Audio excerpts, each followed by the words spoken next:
¿No? ¿Cómo andas, Javi? Todo bien, todo bien. ¿Bien?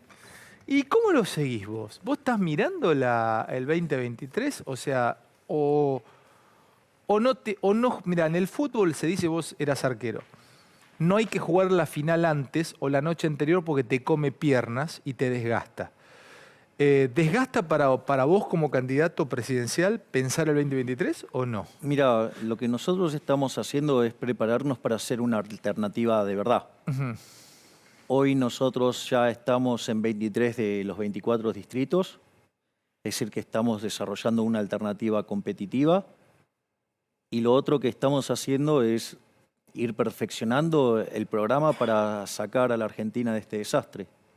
Es decir, nosotros tenemos planteado un programa económico, básicamente pivoteado sobre la teoría del crecimiento económico y las nociones de convergencia para que en 35 años Argentina vuelva a ser una potencia mundial. ¿Cuánto tiempo te pones, Javier, para que Argentina vuelva a estar A ver, arriba?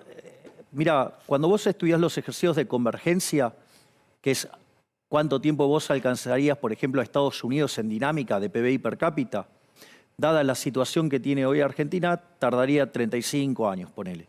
Ahora, hay gente que eso le parece mucho tiempo. El tema es que es como la maratón. Si no das el primer paso, tampoco llegás a los 42 kilómetros. Y acá lo importante es entender también que 2/3 de esa mejora ocurre en el primer tercio de tiempo. En los primeros 10 años más o menos. Ponele 15 años, suponete, para hacerlo más fácil y estirarlo un poco.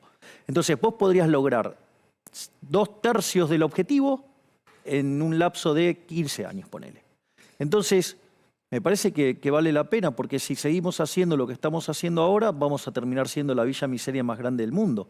Por lo tanto, me parece que no es menor emprender ese cambio y buscar ese cambio. Está bueno, mira, el otro día te escuché en una entrevista y volví a ver lo que decías y pusiste el ejemplo de Cavallo.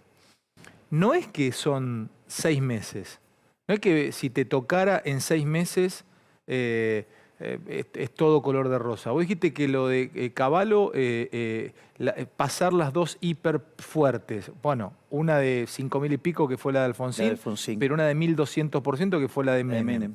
El tipo empezó en el 91 con su plan y se vieron los primeros frutos en el 93. Bueno, porque la inflación es siempre en todo lugar un fenómeno monetario que se genera por un exceso de oferta de dinero, y eso puede ser o porque subió la oferta o porque cayó la demanda o pasaron las dos cosas a la vez. Pierde poder adquisitivo la moneda, es decir, que todos los precios expresados en unidades monetarias suben. Esa es la esencia de la inflación. Ahora, el tema es que cuando vos haces, suponete que estuviera todo constante y vos solo modificaste la cantidad de dinero, la oferta monetaria. Eso, el impacto, vos lo vas a ver de acá adelante de 18 a 24 meses. Por eso tiene un problema gigante el gobierno con la inflación. Porque aun cuando vos pararas la emisión monetaria, no va a parar la inflación, va a tardar entre 18 y 24 meses. Vos fíjate esto, si entendemos la inflación como un fenómeno monetario, Argentina tiene problemas con la emisión pasada, con la emisión presente y con la emisión futura. La emisión pasada, ¿por qué? Porque durante la pandemia, este gobierno de ladrones, ¿sí? Porque nos robó con el señoriaje, es decir, el financiamiento con emisión monetaria del déficit fiscal. Vamos a una cosa. Quiere decir que según tu mirada, Javier, todavía no nos comimos la tormenta de emisión de la época de pandemia. Exactamente. Emitiste por el equivalente de 11 puntos del PBI, es decir, emitiste 2 bases monetarias. Entonces, ¿cuál es el problema con eso? El problema es que el efecto de eso va a tardar, ponele 2 años. Entonces, digo, por más que dejes de emitir hoy, la inflación va a continuar. Ese es el primer punto. El segundo punto, que no es menor, tenés un problema con la emisión presente. Se expandió la base monetaria cerca de un 25% con la locura del dólar soja. Una cosa absolutamente discrecional, donde vos estabas comprando a 200 y vendías a 140. Eso te quiero preguntar. ¿El dólar soja infló más la bomba de las LELIQ? Sí, exacto. Sí, porque todo ese dinero que vos emitiste después lo tuviste que esterilizar. ¿Cómo lo sacás de la calle? ¿Lo sacás? No todos pueden llegar a ser... Me costó mucho tiempo, yo no soy justamente una luminaria económica, pero cuando me pongo en un tema lo estudio. La LELIQ es una herramienta que tiene el BCR, el Banco Central, Para quitar dinero de la calle. para chupar pesos de la calle, ¿no? Exacto. Y a cambio de eso paga tasa de interés. Pero la promesa de la tasa de interés no te la pagan en el momento cash, te las van, te las van tirando para adelante, van pateando para adelante esa bomba. Bueno, hoy vos tenés en el balance del Banco Central, sus pasivos son las LELIQ. Si vos Escuchá una querés, cosa, suponte que yo llego al Banco Central ahora, para darme una idea, vos que entendés de esto, vengo, golpeo la puerta del Banco Central, aparece el presidente, le digo, ¿qué tal? ¿Cómo le va, PC? Quiero cobrar ya en dólares lo que usted debe de intereses del LELIQ. Más o menos, ¿cuántos millones de dólares son? las LELIQ, lo que está debiendo de LELIQ el Banco Central son 2 bases monetarias. Es decir, por cada peso que vos tenés en la mano, hay 2 pesos de LELIQ, pagando una tasa del 100%. ¿Que son billones de pesos? Son 8 billones de pesos. Billones en español, no en inglés. Billones, o sea, no billions, billones. Entonces, vos fíjate, entonces tenés un problema con la emisión presente también, por el déficit fiscal, por burradas como la del dólar soja, y tenés problemas con la emisión futura, que son las LELIQ. Porque esos pasivos, en algún momento, alguien lo va a querer hacer cash. Y en ese momento vas a de vuelta a volver a la calle. Ese dinero más el efecto de los intereses. O sea, le debemos al Fondo Monetario Internacional y a los privados. A ver, el Fondo Monetario es uno de los deudores. Argentina debe 380.000 millones de dólares. El fondo son 50.000. O sea, el problema, no es el fondo. O sea, y de hecho el fondo vino para poder evitar el default de la deuda en dólares. La última vez que charlamos hiciste un lindo lío con la gente, conectaste con esta teoría que tenías, habías calculado la dolarización. Se podía dolarizar. ¿Seguís con la idea? Sí, es absolutamente factible. Yo no tengo la culpa que la gran mayoría de los economistas sean burros que no saben de equilibrio general de stocks. Vos tenés que mirar el balance del Banco Central completo. No solo tenés que mirar los pasivos, sino que también tenés que mirar los activos. Te lo pregunto como si fueses un médico y el peso fuese un ser viviente. Te digo, ¿sobrevive el peso, doctor, o lo va a dejar fallecer? No, yo, voy a procurar extinguirlo. El peso es la moneda que emite el político argentino. Por ende, no puede valer ni excremento si los políticos argentinos ni siquiera sirven de abono. ¿Y cuál va a ser la moneda de círculo? La que elija la gente. Lo más probable es que los argentinos elijan el dólar. Pero eso no quiere decir que vos tengas que hacer las transacciones en dólares. Suponete que nosotros nos dedicáramos al negocio petrolero. Pero una pregunta, ¿en qué cobrarían ellos y los cámaras? En lo que ellos quieran.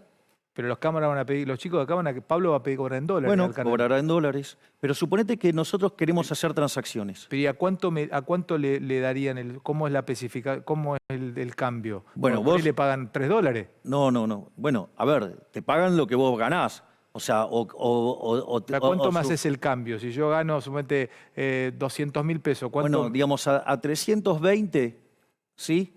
No te cuesta ni un solo dólar. No tenés que conseguir un dólar extra porque vos, hoy, con los títulos cotizando al 20%, ¿sí? Vos fíjate, vos tenés 72.000 millones de dólares en títulos y tenés 3.000 millones de dólares de reservas netas. Poné, digo, que fuera la posición de oro. Y vos tenés que rescatar 22.000 millones de dólares, ¿sí? del LELIQ. Bueno, tenés los 72.000 millones de dólares de títulos, los cuales los cambiás, ¿sí? 22 por 22, ahí se limpia. Con la diferencia que ahora que le estás dando un título que ya no es en pesos, es en dólares.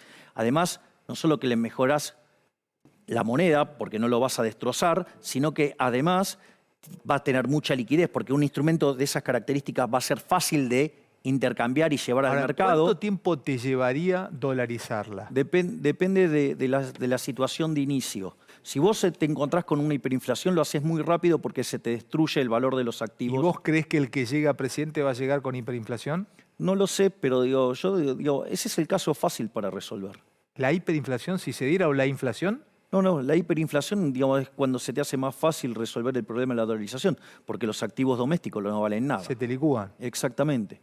Entonces, vos fíjate esto, en ese contexto, vos ahí limpiás el problema de las LELIQ. Además, un riesgo de contraparte mucho menor, Porque riesgo de contraparte es el riesgo de crédito. ¿Por qué? Porque vos ahora vas a tener una economía que deja de destruir capital por falsear las señales de precio. Pensá que el sistema de precios es lo que hace coordinar y que se mueva la economía. Entonces la inflación es al sistema de precios lo que el ruido de la comunicación. Si nosotros nos ponemos a hablar y en el medio ahora aparece una pelota de ruido, digo, no nos vamos a entender. Y no es porque vos seas tonto y porque yo sea malo explicando, sino que en realidad hay ruido. Es decir, eso es lo que hace con el sistema económico y hace que la economía no crezca, se coma el capital. Javier, no crearías un nuevo peso argentino. No, no lo crearía. Que se llame, no sé, la liebre argentina. No. Digamos, o sea, es más, la historia de la humanidad tiene que ver con los poderosos tratando de estafar a la gente con la manipulación de la moneda. Pero quiero preguntarte esto. ¿Puede un país ser soberano sin moneda?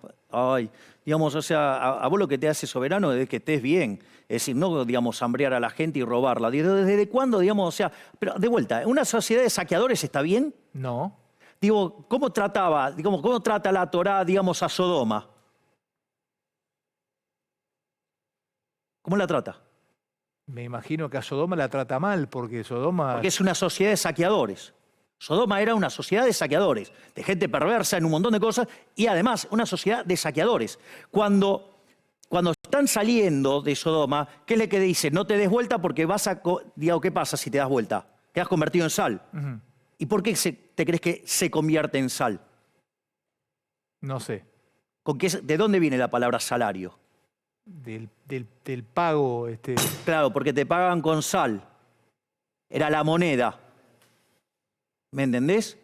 Entonces, la historia de la humanidad es la historia de los poderosos tratando de arruinarle la vida a la gente común con la inflación. Sí, es la historia de la moneda. La historia de la moneda es eso. Es decir, monarcas, señores feudales, digamos, o políticos, tratando de estafar a la gente con la inflación. ¿De qué soberanía me hablas? ¿De qué? Digamos, soberanía es habilitar que un conjunto de delincuentes te roben. Javier, yo lo que te digo es que yo voy a Brasil y los tipos tienen... ¿Pero a vos qué te importa? No, pero no los estafaron como en Argentina. Es decir, Argentina es una máquina de defoltear. O sea, Argentina no solo que defoltea su deuda explícita y es el defolteador moderno más grande de la historia, porque lo pasamos a Ecuador, sino que además también te defoltea cuando vos tenés pesos en el bolsillo. O vos si te quedabas con 100 pesos en el año 2001 o $100, hoy sería lo mismo. Si vos te quedaste con $100, vos hoy tenés $100. Sí. Si te quedabas con 100 pesos, hoy ¿cuánto tenés? 30 centavos de dólar. Sí, Dale. ¿De qué soberanía me hablas? ¿Desde cuándo? Digo, el concepto de soberanía es que un conjunto de delincuentes roben a otro. Dale, vamos. Este es el eje central. No hay que permitirle esta mentira a los políticos. No se los tenés que permitir. No se lo tenés que permitir. Digo, salvo que, no sé, tengas un problema de masoquismo, entonces te gusta que te maltraten, que te hagan daño y tenés síndrome de Estocolmo y te enamoraste de este conjunto de delincuentes. Tengo algunas cosas para preguntarte acá que... Todavía no terminamos de dolarizar, ¿no? Cerrame el tema de la dolarización. Entonces nos quedan 13.000 millones de dólares de la base y tenemos para rescatar eso 3.000 millones de dólares de la posición de oro, con lo cual se te van 3.000, te quedan 10.000, y tenés 50.000 millones de dólares de títulos contra 10.000 millones de dólares de pesos que te quedan dando vuelta. La pregunta es, ¿cuánto cotizan hoy los bonos? 20%. 20%, 50.000 millones, ¿cuánto es? 10.000 millones. Listo, dale, te saqué la base del medio. Se terminó el problema en la inflación. Para que veas la basura que es el político argentino, la basura inmunda, asquerosa que es, para que te des una idea. Mirá, a mí me dijeron una vez, cuando ya siendo diputado, ¿usted qué opina, digamos, de los políticos con todo lo que dijo? ¿Y sabes lo que dije? Que me equivoqué. Me dijo, vio que no eran tan malos. No. Me quedé corto, son muchísimo peor de lo que imagino. ¿Pero cómo entras mañana vos a diputado? Me importa un bledo. Pero salva alguno. Alguno, no puedes salvar a alguno, porque los tipos mañana te van a decir, escúchame, me dijiste a mí basura inmunda, mira si te viene alguno a apurar. Y se te para y dice, ¿qué me dijo usted a mí, basura inmunda? ¿Salva a alguno, sí, la mayoría? Que se lo ganen solo. A ver si pueden salir de Sodoma, dale. Escúchame, Vos sabés que yo siempre te entrevisto, entonces paso por distintos temas y siempre te pienso hablar hacia futuro o a lo que viene, o si te tocara. No sé si tocaste este tema, defensa. ¿Qué harías con Argentina temas de defensa? Viste que Argentina en el último tiempo no se ha, eh, eh, bueno, no ha invertido en defensa, justamente. Algunos piensan una defensa por radares, otros piensan simplemente o no, directamente comprar aviones, tanques, barcos. ¿Qué pensás vos de la defensa de Argentina? Bueno, Argentina no es un país que esté en condiciones de resistir un ataque. Ujú. Argentina tiene muy descuidado la defensa.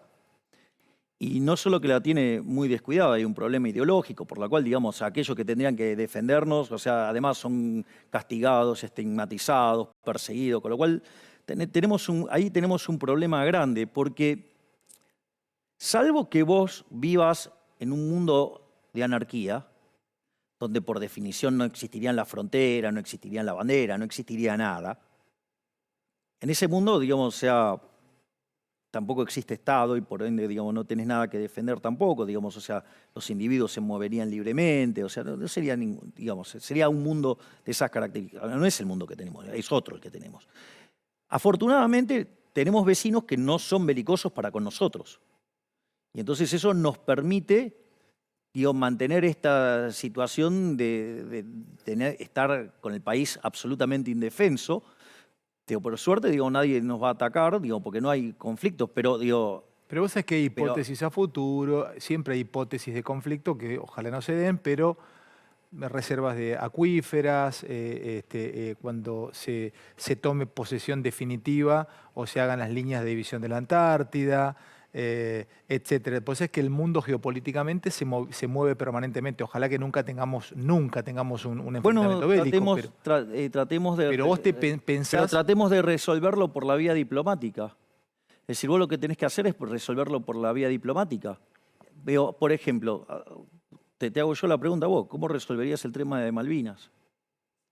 Bueno, es que no tengo otra que resolverlo por la vía diplomática. De todas maneras, si yo tuviese armamento para resolverlo, lo intentaría resolver por la vía diplomática también. Yo creo que... Bueno, entonces, pero nadie tiene una propuesta para eso, yo sí.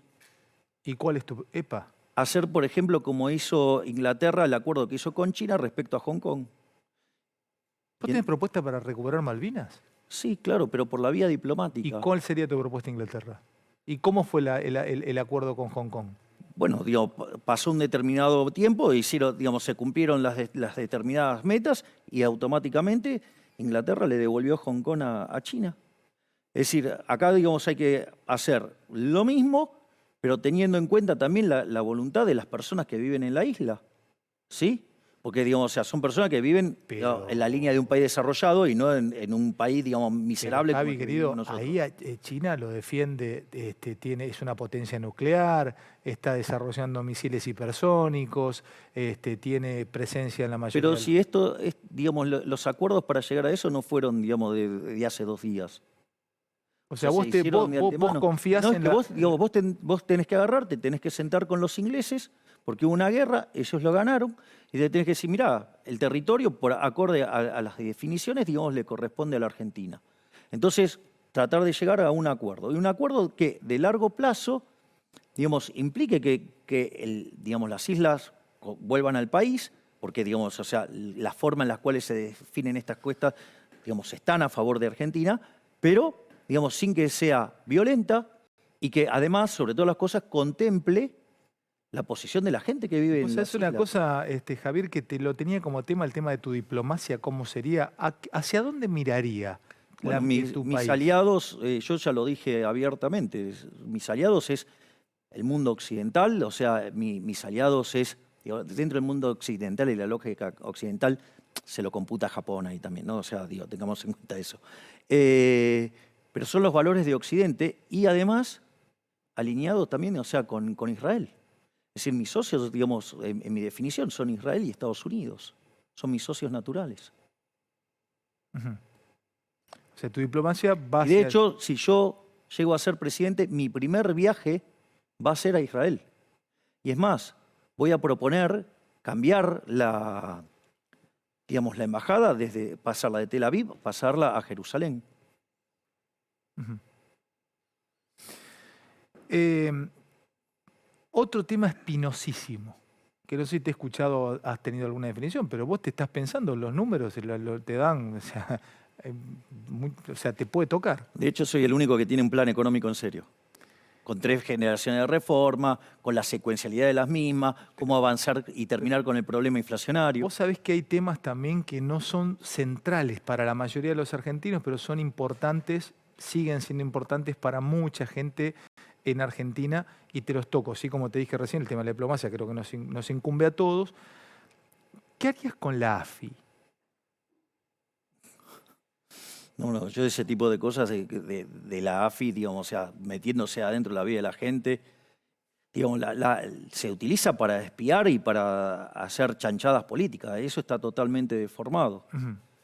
Eso hay que sacarlo de la órbita del Estado. Entonces, digamos, si vos quisieras hacer inteligencia, la inteligencia tendría que estar relacionado con las cuestiones de la defensa y tendría que estar en manos, ¿sí?, de los que se ocupan de la defensa, que es algo que también deberías separar del poder. Es decir, lo mismo que tendrías que hacer con la justicia para que no queden los jueces dependiendo del arbitrio y de la locura del Ejecutivo.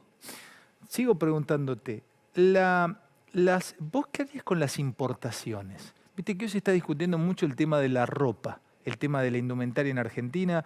Incluso el otro día Massa como que se deslizó, che, si esto sigue así, se abrirían importaciones. Bueno, ¿Qué lo que harías con dijo las es una estupidez. A ver. Porque, a ver, si vos abrís al comercio, por decirlo de alguna manera, vos estarías afectando el nivel de precios, pero no la tasa de variación. Es una burrada querer atacar sobre el nivel de precio cuando el problema es la pérdida de poder adquisitivo del dinero. O sea, el problema es la inflación. Vos vas a la esencia, no Claro, te quedás o sea, claro. y esto lo único que haría es cambiar el nivel, Pero pero no la tasa de variación. No, esto es un tema no menor, porque cuando dice Muy importante estas este tema, burradas, hay que decírselos. O sea, eso no, digo, eso. Pero vos sabés que hay mucha pyme escuchándote. El problema inflacionario no se ataca de esa manera. O sea, es una cuestión de comercio eso, no es una cuestión monetaria como la pérdida de poder adquisitivo del peso, que es un problema monetario. Pero ¿sí? si fueses gobierno, ¿qué harías? ¿Las abrís a las importaciones? Ahora explico. A ver. Entonces lo explico. Digo, esto está dentro de lo que se llaman las reformas de primera generación. Las reformas de primera generación, y además tienen secuencialidad. Vos tenés que bajar el gasto público, o sea, vos tenés que hacer una reforma del Estado, entonces bajás el gasto público para bajar impuestos, flexibilizás el mercado laboral hacia adelante, generando un mercado de seguros, porque en realidad esto es un problema de seguros, o sea, pero mal manejado, lo hacen con restricciones. Te lo hago con un ejemplo. Suponete que vos sos un tipo recontraverso al riesgo. Tenés un cagazo padre, digo, cuando salís a la calle, de chocar o cualquiera de esas cosas. Ponele así. Entonces no usás un cinturón de seguridad, usás 2, te pones doble airbag, pones el motor que sale despedido. Además, si querés te pones, no sé, lo rodeás de goma espuma, digo, el auto para no chocar, lo que sea. Mientras que vos haces eso, ¿a quién jodiste? Mientras que yo hago eso, a nadie.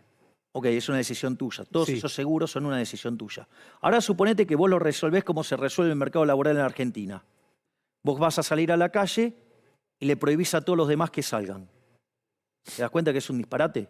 Bueno, así es como funciona el mercado laboral. ¿Qué es lo que pasa? Para las personas el trabajo es muy importante, es el medio de sustentación. Entonces, si vos te quedás sin el medio de sustentación, digamos, estás jodido, ¿sí? Y si tenés familiares a cargo, es peor todavía. Entonces digamos, vos tenés mucha aversión a perder el laburo. Entonces, eso, ¿qué es lo que hace? Eso, en una economía que no crece, pensá que Argentina, por ejemplo, el PBI per cápita, si todo termina bien como está esperando el gobierno ahora, estaríamos 11% o 12% debajo del PBI per cápita que teníamos en el 2011. Ahora, esas reformas que me dijiste de primera generación, entonces vos no necesitarías abrir las importaciones porque eso te bajaría los costos acá. Pero pará un poco, porque es, digamos, pero acá tenés que tener claro la secuencialidad. La secuencialidad es clave. Lo otro que vos tenés que hacer es, una vez que reformaste el mercado laboral, entonces vos ahora sos competitivo fiscalmente. Ahora sos competitivo en el mercado de trabajo porque toda esa maraña de regulaciones Bajó. bajó y digamos, una parte baja de lo que tiene que pagar los empresarios y otra parte baja porque se lleva más plata digamos, el empleado. Una vez que vos haces eso, recién ahí podés abrir la economía. Si vos haces este proceso al revés, es un caos. Porque si vos abrís primero la economía Te entiendo. y no haces la reforma fiscal, Está claro. le vas a romper el ojete a los laburantes. Sí, sí. Y a la pyme, a todos. Digo, primero vas a ir, digamos, o sea, si lo haces así, vas a joder a los trabajadores. Cuando aparezcan los sindicatos y te salten a la yugular, cuando empiezas a negociar eso, lo que vas a hacer es matar empresas. A la larga, digamos, o sea, te perdés los puestos de trabajo, la gente gana peor, destruiste capital. Entonces no es trivial la secuencialidad. La secuencialidad es clave. La secuencialidad acá es todo. Es como cuando yo digo, hay que eliminar el Banco Central, pero no es el primer paso la eliminación. No, es primero una secuencia. Es la reforma del sistema financiero para pasar a la banca Simon, después ir a banca libre, después libre elección de moneda y después eliminas el Banco Central. Javi, te hago una más o dos más y tengo un ratito más para charlar. Escuchá este tema también que nunca te lo pregunté. Obra pública. ¿Cómo harías con los empresarios vos y las empresas de obra pública, un tipo como vos, con tu cabeza? ¿Cómo piensa la obra pública? Cero de obra pública. Epa. ¿Cómo es eso? Primero lo que hay que entender es que es falso que la obra pública genere empleo. Eso es falso, es una mentira. ¿Cómo haces un soterramiento Pará. puente? Vamos por partes. Primer punto. Es falso que la obra pública genere empleo. Porque la obra pública, ¿con qué se financia? Con el Estado.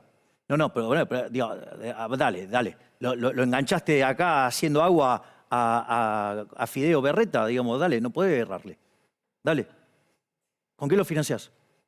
¿Cómo? ¿Con qué financio? Con los... Yo soy una empresa del interior. Vamos, ¿con qué financiás? ¿Con la maquinita? Necesitás cobrar impuestos. O sea, la deuda son impuestos futuros, la emisión es impuesto inflacionario, ¿sí? O impuestos explícitos. Lo tenés que financiar. Pero en Chaco una empresa, perdón.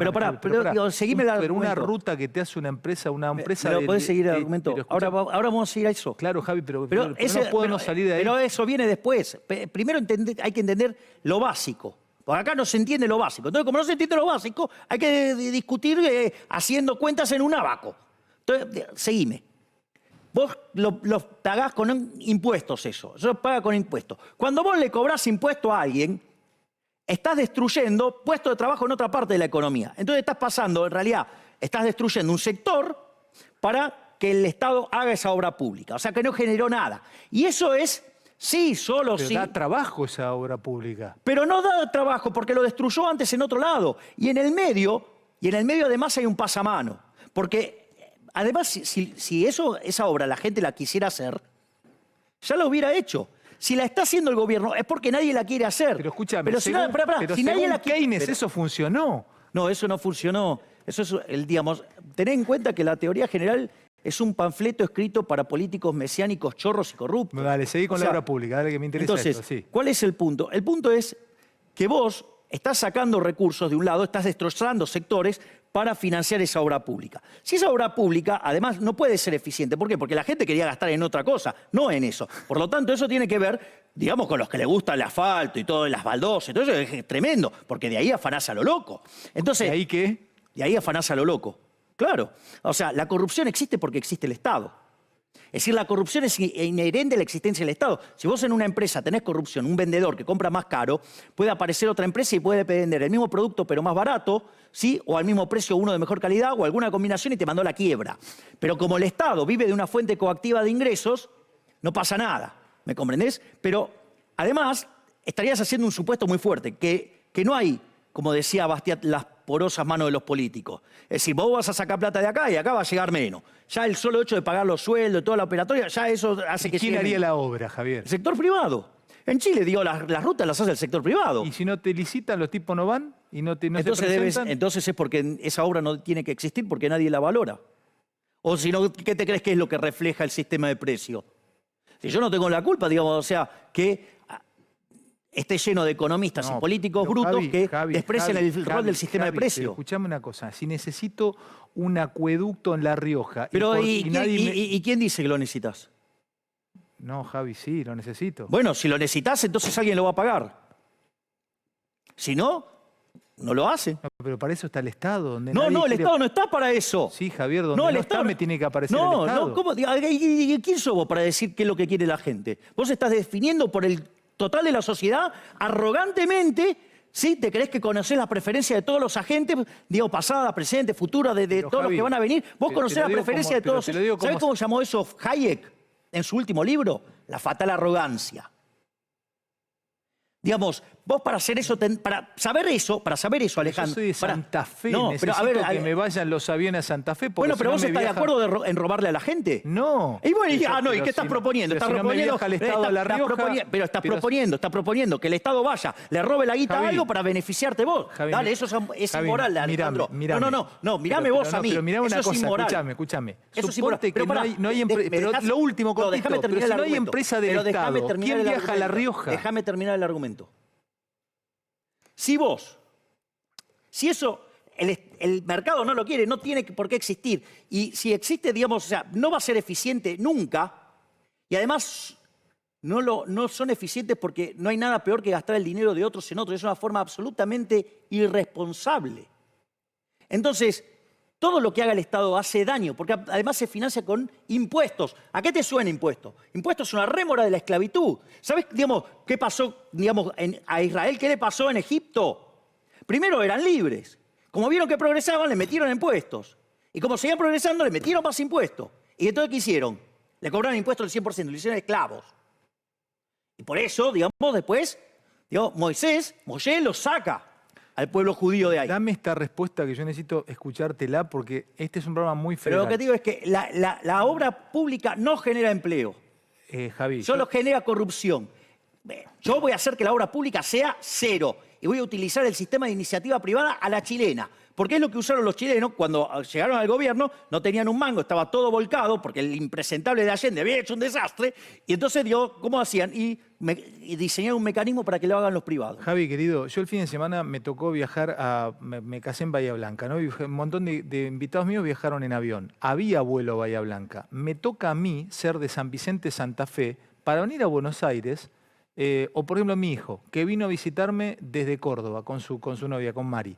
Vos sabés que decidieron alquilar un auto porque lo llevaba el avión. No había vuelo directo a Bahía Blanca, lo llevaba a Trelew, luego a Aeroparque, etcétera, etcétera. Mi pregunta es, suponte que cerrás Aerolínea, o sea, escúchame, pero respondeme esto, Javi. Y hay un destino... Aerolínea se la voy a dar a los empleados. Bueno, pero te lo pongo como ejemplo de donde no llega el Estado. Si a La Rioja, te lo pongo como ejemplo, perdón, La Rioja, pero si a La Rioja no llega la línea estatal o no llega el Estado, ¿cómo viajan los riojanos a Capital Quiero o a hacer otras otro ciudades? argumento que no pude terminar.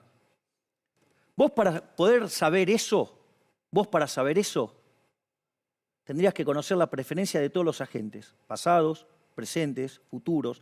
Tendrías que conocer su tasa de preferencia intertemporal, es decir, a qué tasa están dispuestos a pasar consumo del presente a futuro. Vos tendrías que, además, entre otras cosas, conocer la estructura de capital, la productividad marginal del mismo. O sea, vos tenés que tener todos unos datos que para tener esos datos, ¿sabes qué? Tenés que ser omnisciente, No. omnipresente y omnipotente. O sea, tenés que ser Hashem. O sea, tenés que ser el Pero, creador. Javi, pero Tenés que ser el que es. Yo te toreo ¿Y sabes para qué? que vos des tu postura. Ningún político es Dios. Javi, Ningún político. Javi, ¿Entendés? Entonces, Javi, hay un pueblito cerca del mío que se llama María Juana. Pero de Y vuelta, vos pero querés- ¿cómo me construye un privado un camino de Pero de pavimento vuelta, de San Vicente de a María vuelta. Juana? Van a construir antes en Capital porque de hay vuelta, más gente. No van de a construir vuelta, ahí. Alejandro. De vuelta, Alejandro.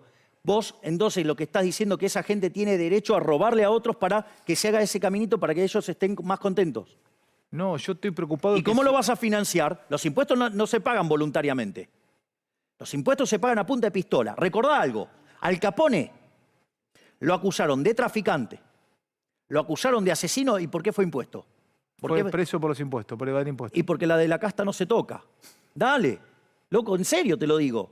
O sea, no seas funcional a estos tipos que te cagan la vida.